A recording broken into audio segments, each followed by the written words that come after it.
Okay, so welcome to this biology session. We're going to be focusing on the second half of Chapter 11 in your textbook. So we did the first half last week. Definitely watch the recording for the first half about sections 11.1 and 11.2. This is just about 11.3 and 11.4. If you're here live, participate in those quick poll questions, please. If you're watching the recording, just follow along. You don't have to turn anything in. You just kind of follow along with the questions as we do them. If you're here live, you can also ask questions. So if you're on a computer, you should see a little speech bubble icon. You can click on that in order to bring up the questions, to bring up the area where you can type questions. If you're on a phone or a tablet, you'll see a question mark icon. Same thing, you click on that, and it'll allow you to ask me questions. So definitely do that. You're not interrupting at all. I want to hear from you if you have questions. This is time for you to be able to ask questions of me, so please don't hesitate to ask. So I'm going to jump into this. It's 11.3 and 11.4. The chapter is called Introduction to Genetics, and again, this is just the second half of it. So in the first two sections of this chapter, we learned that there's different versions of a gene, such as a color gene that could code for yellow and a color gene that could code for green. And these are called alleles. Alleles are different versions of a gene. And often one allele is dominant and one is recessive. That means that if an organism has a copy of the dominant gene and a copy of the recessive gene, the dominant one is expressed in the organism and the recessive is not. The genotype of an individual can include the recessive allele, but the phenotype will only show the dominant allele, not the recessive one. So for example, we talked about in the previous sections, the allele for the yellow seeds is dominant over the allele for green seeds. So if a plant's genotype has two alleles for green seeds, then the seeds will be green. It can't be anything else. But if the plant has a green allele and a yellow allele, so remember the lowercase ones are recessive, uppercase capital letters are dominant. So if the plant has a green allele and a yellow allele, the seeds will be completely yellow, no green. So if green is recessive, it's completely covered up by that dominant allele and you never see it. So that's what we talked about in sections 1 and 2, and then in this section we actually learned that sometimes it's more complicated than that. So some alleles of genes have what's called codominance, where neither gene is recessive to the other. They're both dominant genes, and so they're both expressed in the individual. So the phenotype shows both traits. Examples of this that are easy to see are organisms that have multiple colors in the same tissues. So flowers that are striped or spotted, or chickens that are speckled, anything like that. So it's important that we realize it's not a blend of the two. We're not finding a medium between the two colors. Both colors are clearly visible in codominance. And another pattern of inheritance that's alternative to dominant and recessive is incomplete dominance. So in this case, the two alleles blend. The result is somewhere in between the two. So an example is a plant with red flowers classed to a plant with white flowers, resulting in an offspring plant with pink flowers. So incomplete dominance is where you have a blend where you find the medium between two, as opposed to codominance where both are clearly expressed. Most genes actually have more than two versions of alleles. So when we're talking about dominant and recessive, we're only comparing two. But a lot of times there's many different versions of alleles. So some might be completely dominant over others, and some might be co-dominant with others, and some might be completely incompletely dominant. So an example of this is this herd of horses. There are many different alleles at work creating the variety of coat colors and patterns with different levels of dominance. So some of them have one solid color, some of them have Codominance, where you're seeing two different colors at the same time on a horse. Some of them probably have incomplete dominance, where two colors came together and found a blend between them. Some of these grayish horses might be that. So there's a lot of variety here because instead of two alleles, there's a whole lot of different alleles that are present in different horses here.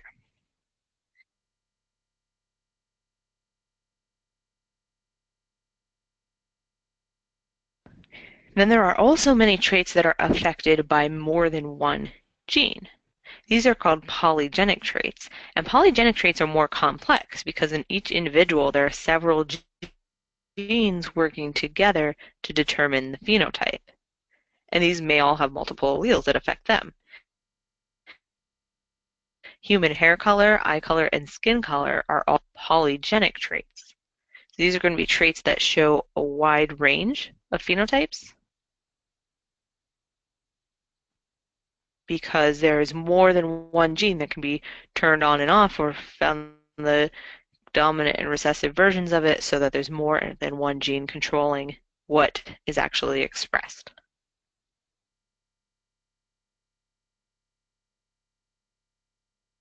Okay, so a review question.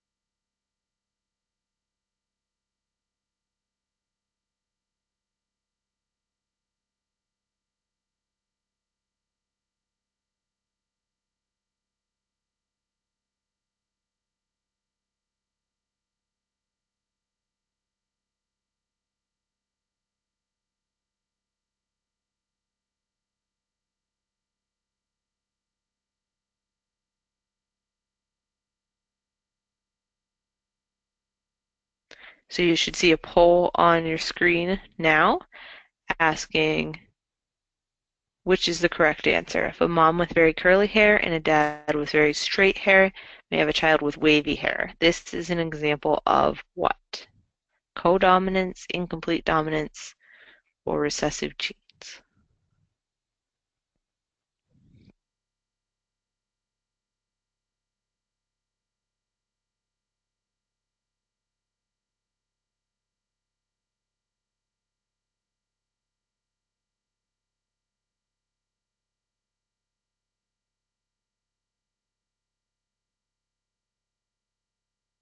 So everyone should be voting right now.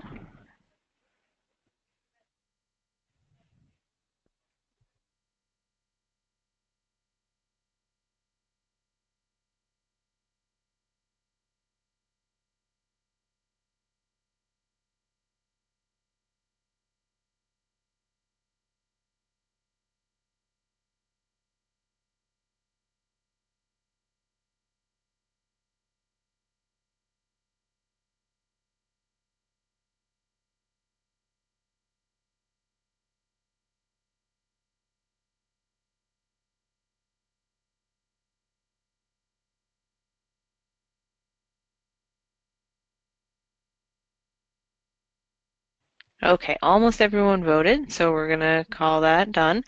Um, but it looks like I need to go over this again because a lot of people, the majority of people said codominance. The answer is actually incomplete dominance. So let's go over the difference between those two. And I'm glad that nobody said recessive genes because that's not what's happening here. So incomplete dominance is the correct answer. That's what we get when we have a blend somewhere in between the two extremes. So we have really curly, really straight, and then the result is wavy. Okay, it's somewhere in between. It's not as curly as the mom's, it's not as straight as the dad's, it's in between. So the hair is consistently wavy. So the whole organism, it's somewhere in between moms and dads. So that is incomplete dominance. Codominance,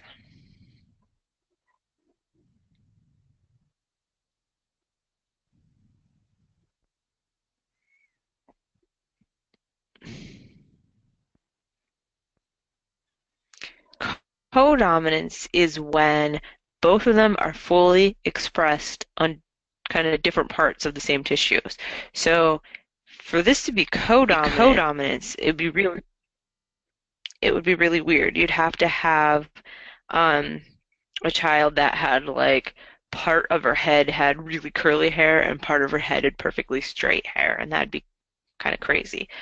So let's look at these examples.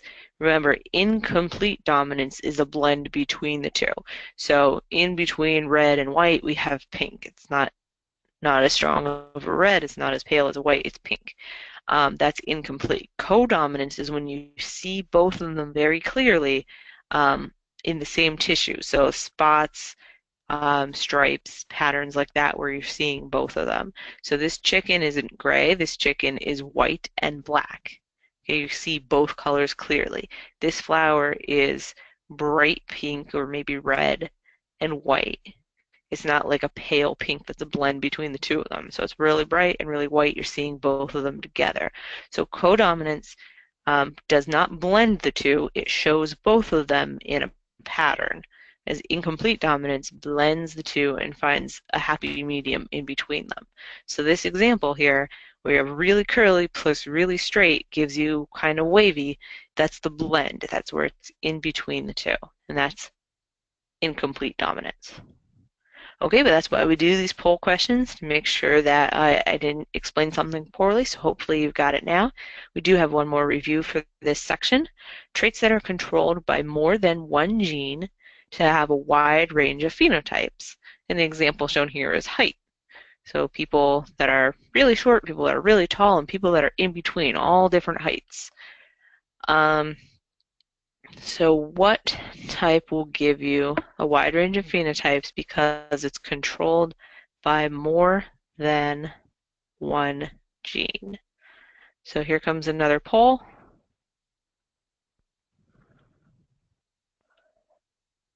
Take about 30 seconds to answer this one, then we'll move on.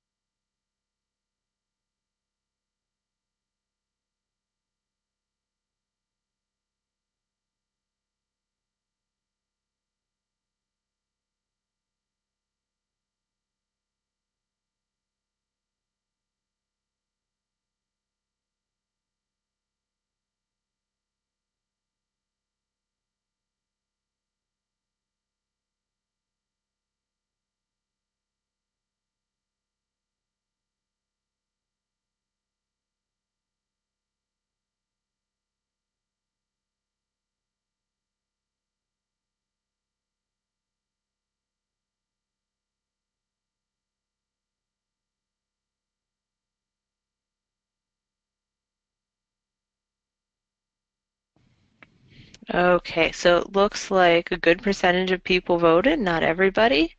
I'll give you about 5 more seconds.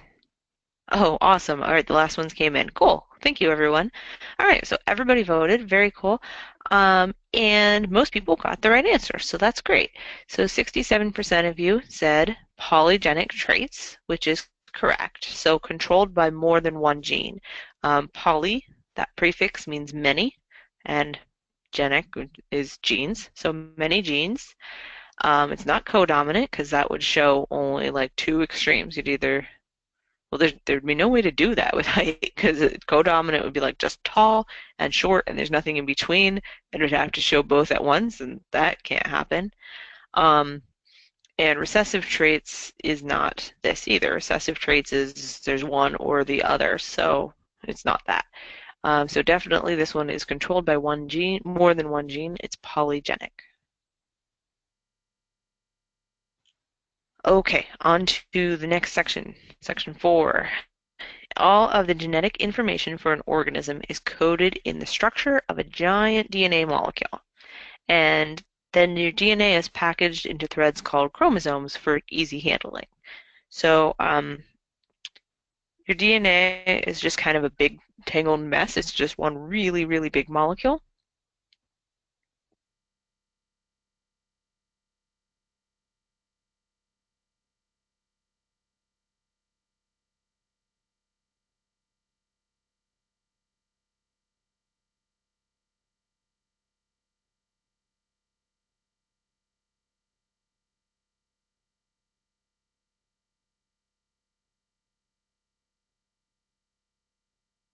I don't know what's happening with the audio here.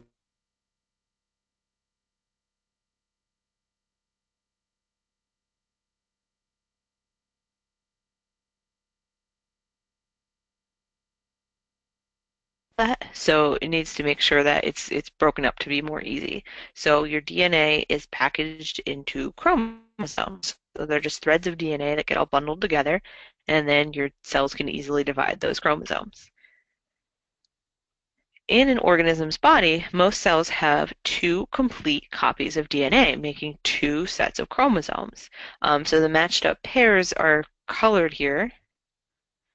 Um, there's 23 different chromosomes, but there's two copies of each one, making a total of 46 chromosomes.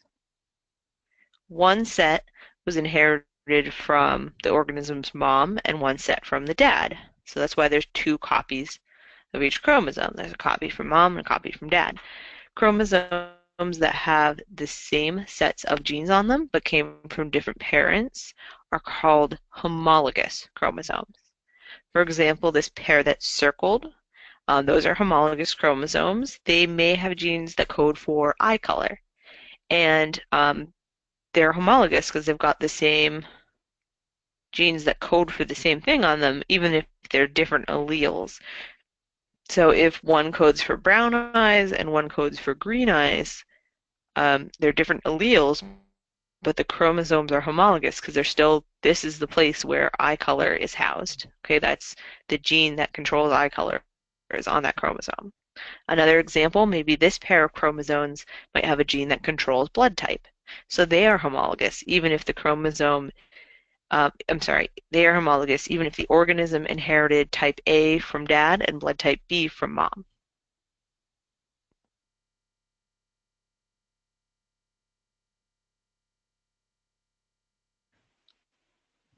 Most cells in the body have these two complete sets of chromosomes, and they are called diploid cells, or 2N cells.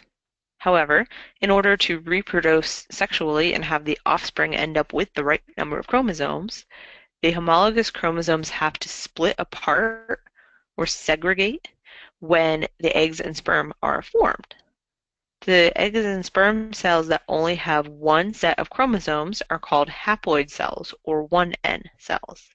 Each sperm or egg gets one complete set of chromosomes, so they're not missing any, but they also don't have an extra copy. They just have one complete set.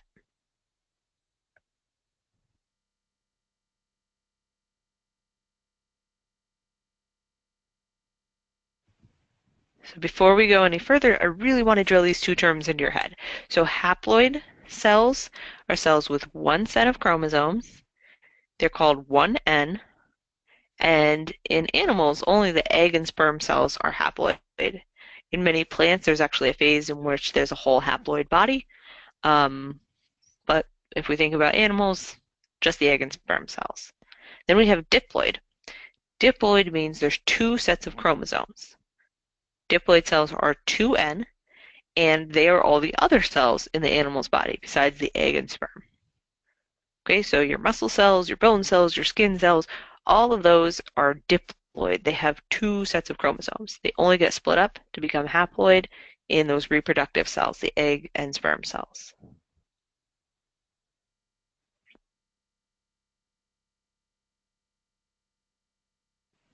So your body starts out with diploid cells and then has to make these haploid cells that are the eggs and sperm.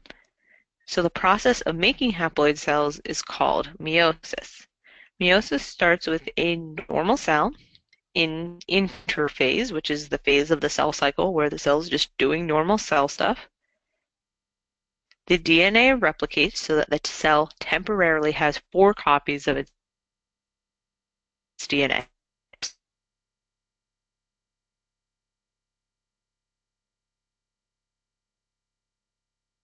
So this one, the homologous chromosomes line up and then separate when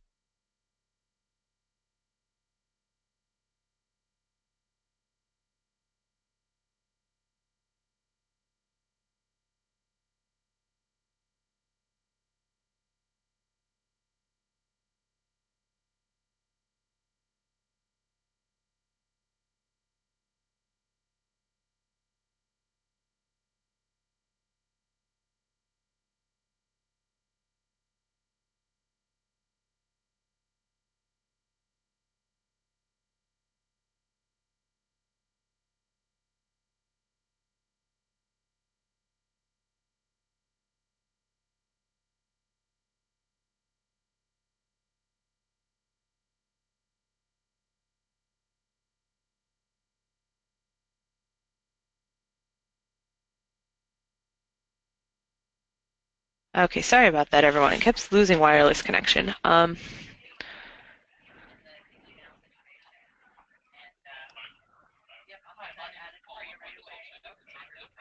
Okay, so let's just start this slide over again. I'm really sorry about this.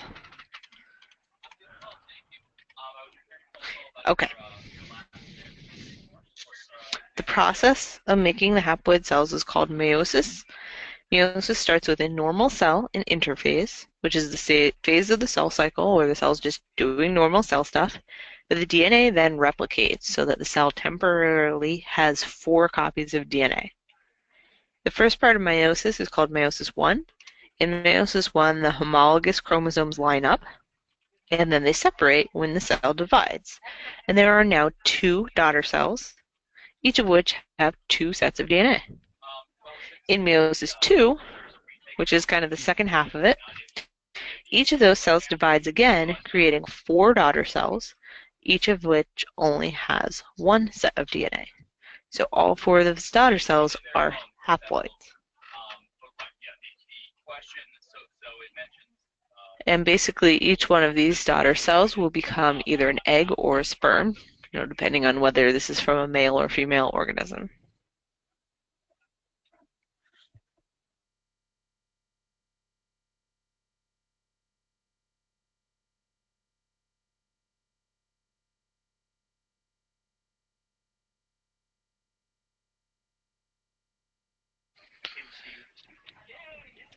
Meiosis 1 and meiosis 2 have a total of 9 phases. And you may be asked about these on an exam. You may need to know exactly which steps happen in which phase. So be sure to use your textbook to review each step. And this is on page 276 and 277. So again, meiosis 1 starts with duplicating the DNA and then separating. So you end up with 2 daughter cells that are diploid. They both have a normal double set of DNA. And then in meiosis 2, those divide again, creating 4 daughter cells that are haploid. But your test might ask you about what happens at each of these stages along the way. There are lots of stages to know. So definitely check out those pages on your textbook. Go through those, bookmark it. Make sure that you can look back at there if you're asked about meiosis on your test.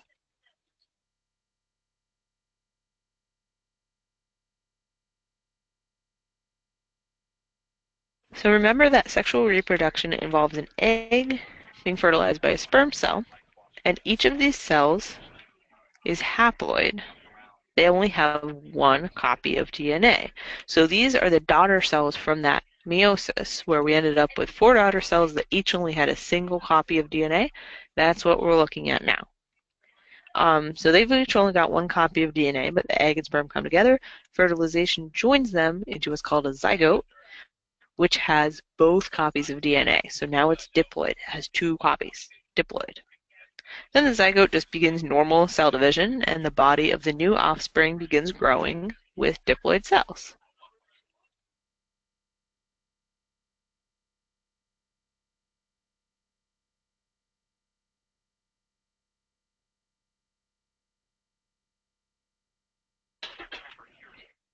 In the beginning of chapter 11, we discussed independent assortment, which is where unrelated genes are mixed up before being passed down to the offspring, so that if a parent has multiple offspring, it gives each one a different combination of genes.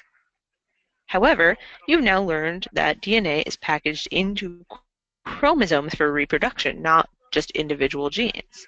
This means that actually the entire chromosomes that are shuffled around.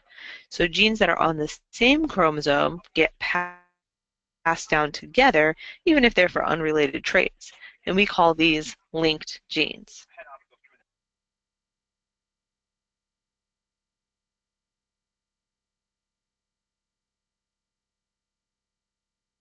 So that actually brings us to the end of it. So we have another 2 review questions.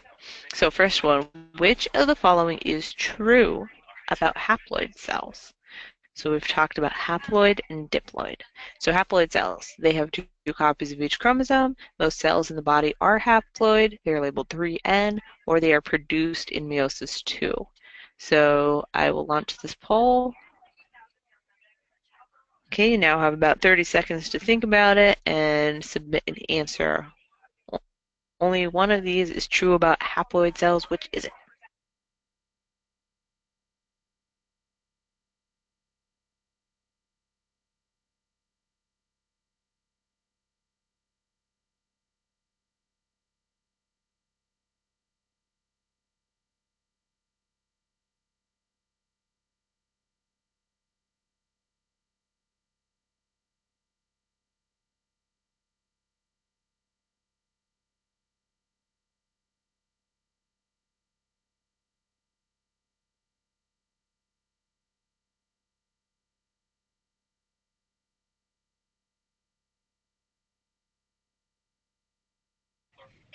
Okay, I'll give you about another 10 or 15 seconds. I want those last votes in, please.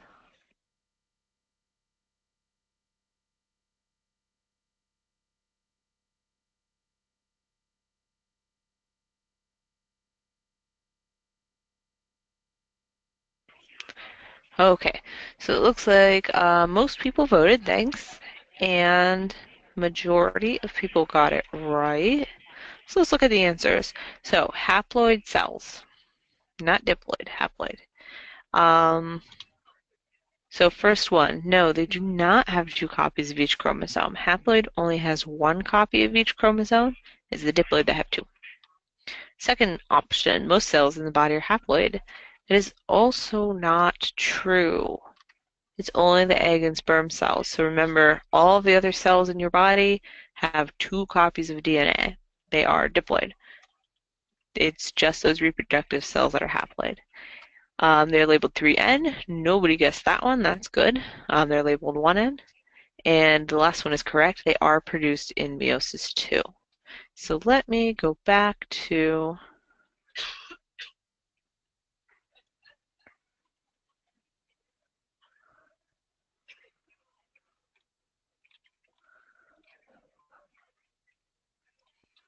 ooh, where did it go?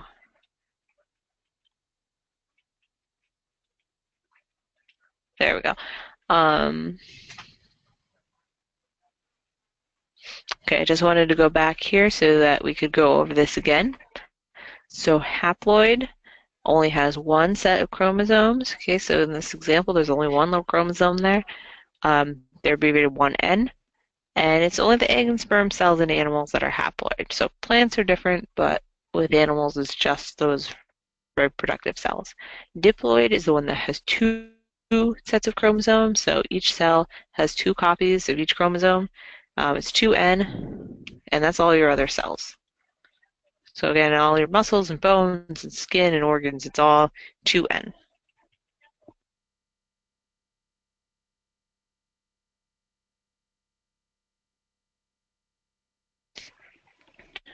And our very last review question, which is true about meiosis? So there's your poll. So meiosis, is it used in asexual reproduction? So asexual is a word that means not sexual. It produces 4 haploid daughter cells. It produces 2 diploid daughter cells, or it keeps the number of chromosomes the same. So which is true about meiosis? Again, I'll give you about 30 more seconds to think about it and answer.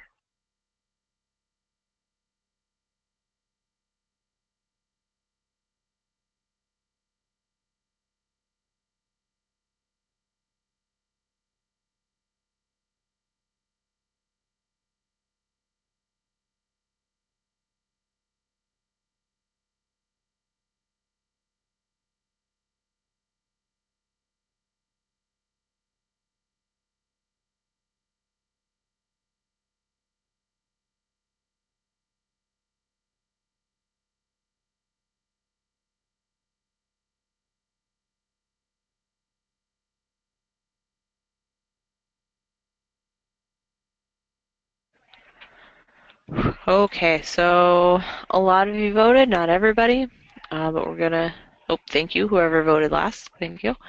We're going to just close that down. So unfortunately, though, the votes were pretty split. So this tells me I need to go over it again. If anybody's about to take this test, I suggest you go back and study meiosis again and the difference between haploid and diploid. So before we even look at the answers, let's just go back to the slides about meiosis. So meiosis is the process of making a haploid cell. So this is how egg and sperm cells are made. Meiosis starts with a diploid cell, but ends up with haploid cells. So it starts with a diploid cell that has the correct number of DNA and ends with haploid cells that has less. So it starts with something that has starts with something that has 2 chromosomes, makes some extra ones, and ends with something that only has 1 chromosome. It does make 4 haploid daughter cells. So that's meiosis. So back to our questions here. Okay, so first one, it is used in asexual reproduction. That is not true. Mitosis can be used in asexual reproduction where cells just divide. That's how like bacteria divide and make more bacteria. Meiosis is only used for making haploid cells, so pretty much for making egg and sperm cells. This second one is true. It produces 4 haploid daughter cells. The third one is not true. That's also mitosis. So mitosis is just regular cell division to make new cells. That's how things reproduce asexually. It's how your body repairs itself. If your skin needs to grow some more skin, it does this. Makes normal cells that have 2 diploid daughter cells and keeps this number of chromosomes the same. That's also mitosis. So you do definitely want to go back to the chapter with mitosis, review it, and look at meiosis, and again go to those pages that describe each step in meiosis. It's 276 and 277. All right, so that actually brings us to the end of this chapter. I'm really sorry for those of you that were here and dealt with all the audio issues. I'm sorry about that. You'll get a recording of this session, and then I'm going to re-record it next week. And so if you want another version of it, just send an email.